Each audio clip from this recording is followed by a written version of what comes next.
नमस्ते दोस्तों, आप सबका स्वागत करती हूँ मैं इस उम्मीद के साथ कि आप सब बहुत खुश, बहुत स्वस्थ और बहुत अच्छे होंगे। आज मैं जिस विषय को ली हूँ वो है रिश्ते।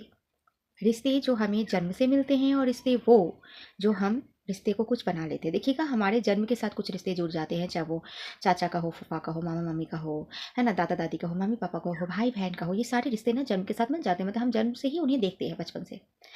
और कुछ रिश्ते ऐसे होते हैं जब हम बड़े हो जाते हैं और हम खुद बना लेते हैं। और वो क्यों बना लेते हैं? किसी ना किसी कारणवश वो हमें अच्छे लगने लगते हैं, वो कुछ हेल्पफुल होते हैं या उनकी बातें बहुत अच्छी होती हैं। मतलब उनके साथ हमारा कोई खून का रिश्ता नाता तो नहीं होता है, लेकिन वो बन जाते हैं। और देखिएगा, ऐसे रिश्ते ना बहुत अच्छे से मतलब टिक जाते हैं ये रिश्ते। हम इस रिश्ते को थोड़ा समझने की कोशिश करेंगे कि क्यों रिश्तों में खटास आ जाती है, क्यों कुछ रिश्ते जो खून के नहीं होते हैं लेकिन वो रिश्ते कहीं न कहीं लॉन्ग टाइम मतलब जीवन भर के लिए साथ दे देता है, और कुछ रिश्ते जो होते हैं खून के साथ, वो रिश्ते ख़त्म हो जा रहा है। मुझे ऐसा लगता है कि चीज़ों को ना समझने की वजह से प्रॉब्लम होती है, जितना हम चीज़ों से दूर भागते हैं। मैं हमेशा एक चीज़ पे ज़ोर डालती हूँ कि आप किसी चीज़ से दूर हटो, उससे बेहतर है कि उस चीज़ को समझो। कीजिए, देखिए मैं ना अपनी मम्मी पापा के साथ रहते हुए हम लोग बहुत, हमारी फाइनेंशियल कंडीशन बहुत ख़राब थी। और ख़राब हमारे पापा की मतलब कुछ आदतों की वजह से थी। मतलब मेरे पापा ना मतलब कुछ महीने काम करेंगे और उसके बाद वो ऐसा ही प्रॉब्लम क्रिएट करते थे। मतलब उनकी ही गलती होती थी और वो काम छोड़ के बैठ जाते थे, तो इस वजह थोड़ी हम लोग की कंडीशन ख़राब रहती थी। अदरवाइज़ बहुत अच्छी इनकम मेरे पापा की थी, हमारी लाइफ बहुत अच्छी हो सकती थी, लेकिन पापा की मेरी यही बुरी और खामियां की वजह से, आदत की वजह से थोड़ी हमें बचपन में तकलीफ़ करनी पड़ी है। तो मेरे पापा हमेशा क्या उम्मीद लगाए रहते थे कि नहीं, मेरी थोड़ी-सी हालात ख़राब है तो वो रिश्ते थोड़ा-सा हेल्प कर देगा, वो कर देगा। लेकिन जिससे मेरे पापा को सबसे ज़्यादा उम्मीद रहती थी अपनों से, वो नहीं करते थे कभी हेल्प, लेकिन जिससे उम्मीद नहीं होती थी वो आकर कहीं न कहीं किसी न किसी रूप में आके मदद कर देते थे। तो ऐसा जानते हैं क्यों होता है दोस्तों? देखिए, रिश्ते ना, जो खून के जो रिश्ते होते हैं वो ना हमारे कर्म से मिलते हैं। पिछले जन्म के कर्मों से हमारे कुछ रिश्ते बनते हैं। मतलब मैं आपको ऐसा समझाऊँ कि मान लीजिए कि आपके मम्मी-पापा, आपके भाई-बहन, ननिहाल की तरफ का, पापा की तरफ का, है ना? ये जो रिश्ते मिलते हैं ना, ये रिश्ते ना हमारे, मुझे ऐसा लगता है और ये बिल्कुल सही है कि पिछले जन्म के कर्मों से ना ये रिश्ते जुड़े हुए होते हैं।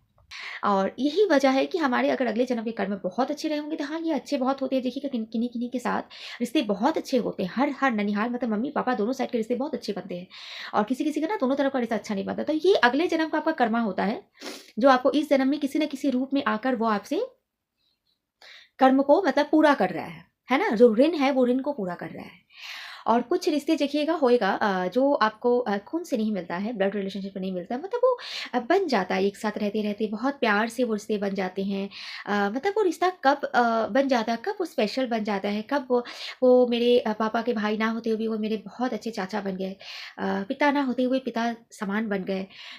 मेरे मम्मी के भाई ना होते हुए भी एक बहुत अच्छे मामा बन गए, है ना? उससे मुझे उनसे मुझे उम्मीद भी नहीं लगानी पड़ती है, माँगनी भी नहीं पड़ती है, बोलनी भी नहीं पड़ती है, समझानी भी नहीं पड़ती, वो समझ जाते हैं, बोल जाते हैं।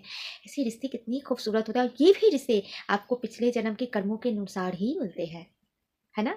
देखिए, आप एक चीज़ मैं आपको यहाँ पे थोड़ा-सा मैं ईश्वर की ओर आपको खींचना चाहूँगी। राम जी की माता, तो 3 माताएँ थी उनकी, तो मैं सुमित्रा माता को छोड़ के अगर मैं कैकेयी माता और कौशल्या माता को लूँ, तो कैकेयी माता हमेशा कहती थी कि राम जी उनके अपने पुत्र क्यों नहीं हुए, मतलब उनके गर्भ से क्यों नहीं जन्म लिए। अगला जन्म मतलब कृष्ण भगवान जन्म लिए देवकी के गर्भ से, और जन्म लेते ही वो माता यशोदा मैया के घर चले आए और वहाँ पर उन्होंने 14 साल बिताए। और 14 साल बाद देवकी को वो माता देवकी को वो छुड़ाने गए मथुरा। तो प्रसंग आता है कि देवकी माता पूछती है कि बेटा, तुम तो भगवान हो, श्रीहरि विष्णु हो, श्रीहरि नारायण हो, भगवान का अवतार हो, तुमने 14 वर्ष क्यों ले लिया अपने माता पिता को बचाने के लिए? तो वहाँ पे बहुत अच्छे सुंदर से एक जवाब देते हैं, जो आप याद कीजिए, अगले जन्म में आप मेरी कैकेयी माता थी और आपने 14 वर्ष का वनवास मुझे दिया था। तो यही कारण है कि आपको 14 वर्ष जेल में मतलब कारागार में रहना पड़ा। और माता कौशल्या जो 14 वर्ष अपने पुत्र के वियोग में रही, तो वो माता कौशल्या कौन है? तो वही माता यशोदा। तो आपकी इच्छा थी कि मैं आपके गर्भ से जन्म लूँ, तो हाँ, चलिए, वही कैकेयी माता देवकी थी, जिनकी इच्छा थी कि राम जी उनके गर्भ से जन्म क्यों नहीं लिए, वही राम जी ने कृष्ण रूप में आकर उनके गर्भ से जन्म लिया। लेकिन जन्म लेते ही वो चले गए माता यशोदा के पास। यानी कौशल्या माता ने जो वो 14 साल का जो विरह सहा था, वो पूर्ण किए इस जन्म में कृष्ण रूप में, वो ऋण को पूर्ण किए कृष्ण भगवान, और फिर 14 साल बाद माता देवकी के पास वो वापस आ गए। आप समझ रही है कर्मों का लेखा जोखा? क्या लगता है कि उन्हें क्यों शरीर लेना पड़ा, क्यों उन्हें एक आकार में आना पड़ा? मानव जाति को समझाने के लिए, ये सीख देने के लिए कि कर्म क्या है। देखिए, जैसे भाई मान लीजिए कि आप मुझसे अगर कोई क्वेश्चन करेंगे, अब मैं आपको बता दूँगी, है ना? लेकिन अगर आप वो क्वेश्चन अपने भीतर ढूँढेंगे और ईश्वर से ढूँढेंगे, तो वो ईश्वर ना आपके साथ वो लीला के रूप में प्रस्तुत करेंगे। मैं आपको बताऊँगी, वो जितना अच्छा आपको समझ में आएगा, उससे कई ज़्यादा अच्छा समझ में आएगा जब उस लीला की भागीदारी आप बनेंगे, जब वो लीला आपके सामने रची जाएगी। है ना? मैं क्या करूँ, मैं हमेशा अपने ठाकुर जी से सब कुछ सीखी हूँ और मैं भी आप जैसे इंसान हूँ, मैं भी आप जैसे एकदम आम इंसान हूँ।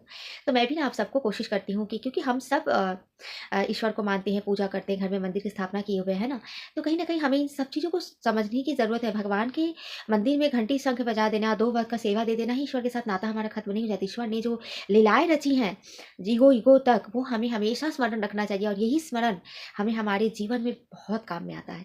इसीलिए फ्रेंड्स, मैं आप सबको कहती हूँ कि आप सब सवाल को मेरे से कर रहे हो, मैं तो ज़रूर आंसर दूँगी, लेकिन आप ठाकुर जी के पास भी रखें, अपने अंदर भी उसको खोजें। हो सकता है कि मैं जितना अच्छा आंसर आप सबको दे रही हूँ, उससे कई ज़्यादा अच्छा आंसर आपको अपने भीतर ढूँढने से मिल जाए, या फिर आपको ठाकुर जी आपके अनुसार उसको दिलाए रचे। क्योंकि देखिए, मैं बहुत दूर हूँ और आपके पूरे जीवन को मैं नहीं जानती हूँ, आपके पिछले कर्म को मैं नहीं जानती हूँ, लेकिन ठाकुर जी ना सब जानते हैं, सब कुछ समझते हैं ठाकुर जी। एक चीज़ मैं आपको क्लियर कर देना चाहती हूँ कि आप ये सोच समझ के ही ये करना, क्योंकि ये करना ना बहुत तकलीफ देगा, बहुत संघर्ष देगा, बहुत कष्टों से गुजारेगा।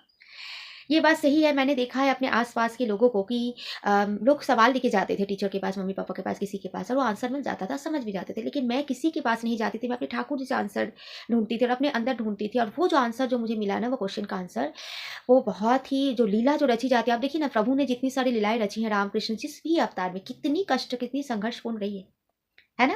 लीला ही है ना? तो वो जो लीला जब आपके साथ ठाकुर जी करते हैं ना समझाने के लिए आपको, क्योंकि ठाकुर जी आपके पास साक्षात नहीं आ सकते ना, वो किसी लीला के माध्यम से आपको समझाने की कोशिश करते हैं, तो वो बहुत कष्ट देता है। तो वो कष्ट को आपको सहना पड़ेगा, मैंने सहा है। लेकिन जितनी सारी मेरी ज़िंदगी की जो सीख है ना, ये सब दोस्तों उसी लीला के माध्यम से सीखी है, और वो लीला जब होती है ना, ये आप याद रख समझ लेना कि बहुत कष्ट मिलने वाला है, बहुत संघर्ष होगा, क्योंकि वो आपकी ज़िंदगी से ही जुड़ी होगी। मैं आपको एग्ज़ाम्पल देती हूँ, एग्ज़ाम्पल के तौर पे मान लीजिए मैं आपको दे रही हूँ कि आपके मन में आ रहा है कि मेरे साथ ऐसे ठाकुर जी क्यों हो रहा है? मेरे साथ ही क्यों? मैं ही क्यों? मैं तो ऐसे नहीं की हूँ, मैंने तो कोई गलती नहीं किया, फिर मेरे साथ मुझे ये सज़ा क्यों मिली? ठाकुर जी ना उसे वो आपको उस लीला के माध्यम से आपको उसमें रख कर, लीला के माध्यम से आपको समझाएँगे कि आप ही क्यों? है ना? इसीलिए मैं ऐसे कह के मैं अपनी बातों को यहाँ पे समाप्त कर रही हूँ। यही मेरी इंटेंशन थी इस वीडियो को बनाने का कि डिपेंडेंट मत रहो किसी के ऊपर, है ना? आप इंडिपेंडेंट हो, मतलब किसी के ऊपर आश्रित नहीं हो। आप खुद स्वतंत्र हो, खुद से प्यार करने का, खुद को समझने का, खुद को हेल्प करने का। आपके साथ कुछ भी बुरा हो तो आप ये समझिए कि मेरा अगले जन्म का कर्म है जो मेरे साथ बुरा हो रहा है। ठीक है, कोई बात नहीं, मैं संघर्ष करूँगा, मैं अच्छा कर लूँगा या फिर अच्छा कर लूँगी। है ना? मैं ये चाहती हूँ, क्योंकि मैं खुद इन सब चीज़ों से मैं गुज़री हूँ। मतलब मैं आपको क्या बताऊँ, 20-25 साल मैं ये रिश्ते, नाते अपने पढ़ाए, है ना? इन सब चीज़ों में इतनी मैं पिसी हूँ ना, तो ये समझने में मुझे थोड़ा समय लगा। ठीक है ना? लेकिन समझ ज़रूर गई हूँ। है ना? ठीक है? तो बस मैं कोई भी प्रॉब्लम आती है तो मैं समझ जाती हूँ कि हाँ, ये रिश्ता मुझे कहना क्या चाह रहा है ना? तो आप भी उसको समझो। और है तो फ्रेंड्स, वीडियो अगर पसंद आए तो लाइक कमेंट शेयर ज़रूर कीजिएगा। और आपको लगता है कि मुझे आगे आना चाहिए तो प्लीज़ गाइस मुझे सपोर्ट कीजिए, क्योंकि आपके सपोर्ट के बगैर मैं आगे नहीं आ सकती। आप लोग मुझे बहुत बहुत खुद सपोर्ट करें, क्योंकि आपकी सपोर्ट की मुझे बहुत ज़रूरत है। और मिलते हैं अगले वीडियो में एक इंटरेस्टिंग से टॉपिक एंड इंटरेस्टिंग से सब्जेक्ट के साथ। तब तक के लिए फ्रेंड्स, राधे राधे।